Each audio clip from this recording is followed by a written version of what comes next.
تو جب قرآن پاک اترا تو اس کو روکنے کے پروگرام بھی اترے، لیکن قرآن نے اپنے آپ کو منوایا۔ ہمارے بزرگ لکھتے ہیں، غالباً حضرت سید شبیر احمد عثمانی رحمۃ اللہ علیہ، کئی دفعہ میں مشرق میں کی طرف گیا ہوں، مشرق ہندوستان کی طرف، تو کہنے لگے کہ وہاں اسکندر مرزا کا بڑا بہت تھا کہ میں ان مولویوں کو چاندی کی کشتی کے اندر لے جا کر اور سمندر کے یا دریا کے اندر ان کو غرق کر دوں گا، مولویوں کو نیست و نابود کر دوں گا۔ تو کہنے لگے کہ میں وہاں گیا، مجھے سکندر تو نہیں ملا، لیکن قرآن کے مدرسے اور مولوی پڑھنے پڑھانے والے آدمی موجود تھے، اور یہ قیامت تک رہیں گے، یہ نظام قیامت تک چلے گا۔ جو قرآن کو اپنائے گا، جو قرآن کے ساتھ محبت کرے گا، جو قرآن کے حقوق ادا کرے گا، اللہ اس کو اونچا لے جائیں گے، اور جو قرآن کے حقوق کی حق تلفی کرے گا وہ دنیا کے اندر بھی پست ہوگا، ذلیل ہوگا، اور آخرت کے اندر قرآن خود اس کا گربان پکڑے کے اس کو جہنم کے اندر دھکیل دیا جائے گا۔ ان اللہ یرفع بہذا الکتاب اقوام ویضع بہ آخرین۔ خود حضور بھی قیامت کے دن اللہ پاک سے یہ شکایت لگائیں گے، یہ میری قوم ہے یا اللہ جس نے میرے بعد قرآن کو چھوڑ دیا تھا۔ سلام بن جبیر ایک یہودی تھے، تو وہ یعنی کہ مدینہ کے اندر تجارت کی غرض سے کافی سارا سامان لے کر آ رہے تھے۔ وہاں ایک غلام بک رہا تھا، اس کا نام تھا سالم، نہ شکل اچھی تھی، بدن بڑا کمزور تھا، بڑے سستے داموں بک رہا تھا۔ کہا چلو یہ بھی لے چلتے ہیں، تھوڑا بہت منافع ہو ہی جائے گا۔ ان کو ساتھ لے لیا، مدینہ آئے۔ مدینہ آ کر انہوں نے سامان تو ان کا ہاتھوں ہاتھ بک گیا۔ اب یہ غلام نہ شکل کی کام کی تھی اور نہ ہی اس کا کوئی یعنی کہ بدن میں طاقت تھی کوئی کام کر سکے، لوگوں نے اس کو نہیں خریدا۔ انہوں نے اس کو کہا کہ یہاں کھڑا رہا ہے، 3 دن گزر کے دھوپ کے اندر کھڑا ہے، کوئی خریدنے والا نہیں آ رہا، کوئی اس کمزور سے آدمی کو کیا خریدے گا۔ تو وہاں ایک عورت تھی، اس کا نام تھا شبیہ۔ اس کو ترس آ گیا کہ 3 دن سے یہ کھڑا ہے، پسینے میں بھیگتا ہے سارا دن، اور یہ یہاں پر جو ہے تھک جاتا ہے، کوئی اس کو خریدتا نہیں۔ اس نے ترس کھا کے اس کو خرید لیا۔ پوچھا کتنے کا دو گا، کتنے کا دو گے؟ وہ سلام بن جبیر یہودی کہنے لگا کہ پورے میں دے دو، مجھے نقصان نہ ہو، بس اس کو دے دو۔ انہوں نے خرید لیا شبیہ عورت نے۔ اب جب خریدا تو اپنے پاس رکھ لیا۔ اتنے میں مکہ سے ایک بزنس مین تھے جن کا نام تھا ابو حذیفہ، وہ مدینہ کے اندر آئے اور وہاں کچھ دنوں کا ان کا پڑاؤ تھا۔ تو ان کو پتا چلا کہ شبیہ نام کی عورت عقل کی شکل کی ایک اچھی عورت ہے اور رحم دل ہے، اور اس طریقے سے اس نے غلام کو صرف ترس کھا کے خرید لیا ہے۔ تو ان کو یہ بات اچھی لگی، انہوں نے نکاح کا پیغام بھیج دیا۔ تو ان کے گھر کے اندر نکاح کا پیغام بھیجا تو انہوں نے گھر والوں نے فوراً قبول کر لیا اور کہا کہ مکہ سے آیا ہے، مکہ بیت اللہ کی وجہ سے مکہ والے ویسے معزز سمجھے جاتے تھے اس زمانے کے اندر بھی۔ تو انہوں نے پیغام کو قبول کیا، نکاح ہو گیا، کچھ دن وہاں رہے۔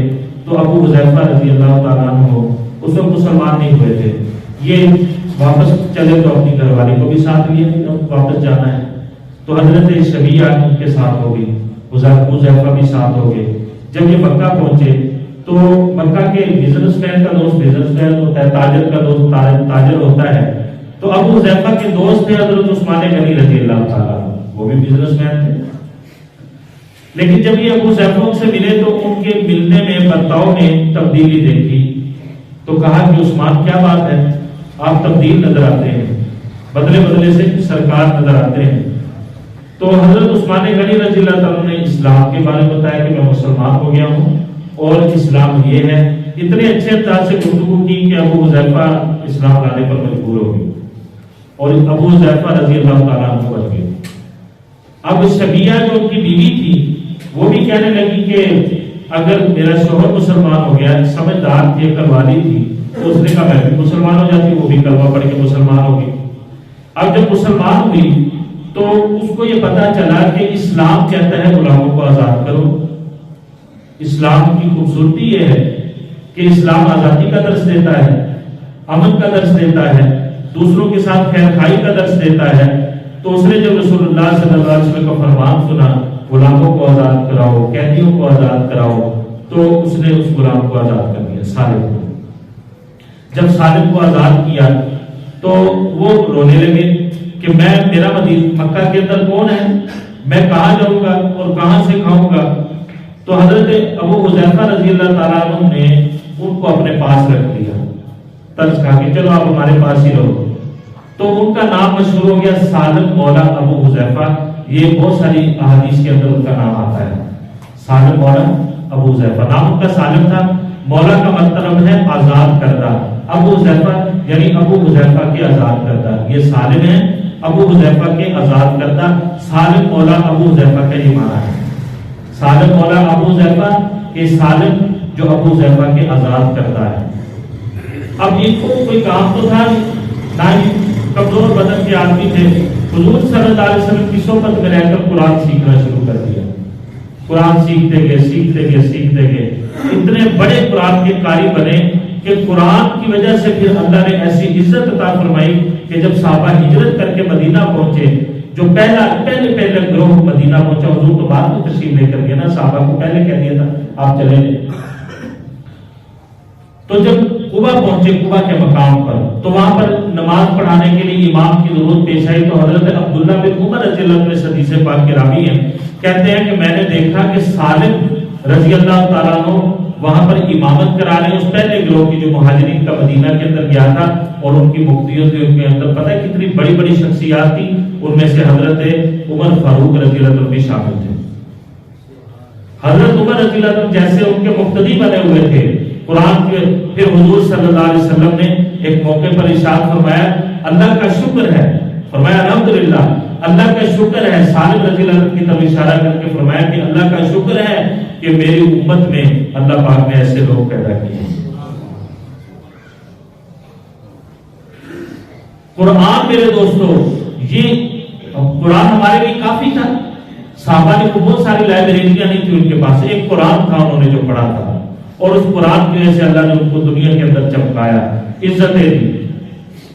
حضرت زرار رضی اللہ تعالیٰ عنہ 1,00,000 لشکر نے ان کو گھیر لیا، لیکن قرآن نے ان کے دل کے اندر جو نور پیدا کیا تھا، جو ان کے دل کے اندر اطمینان پیدا کیا تھا، وہ کسی اور چیز سے پیدا نہیں ہو سکتا ہے۔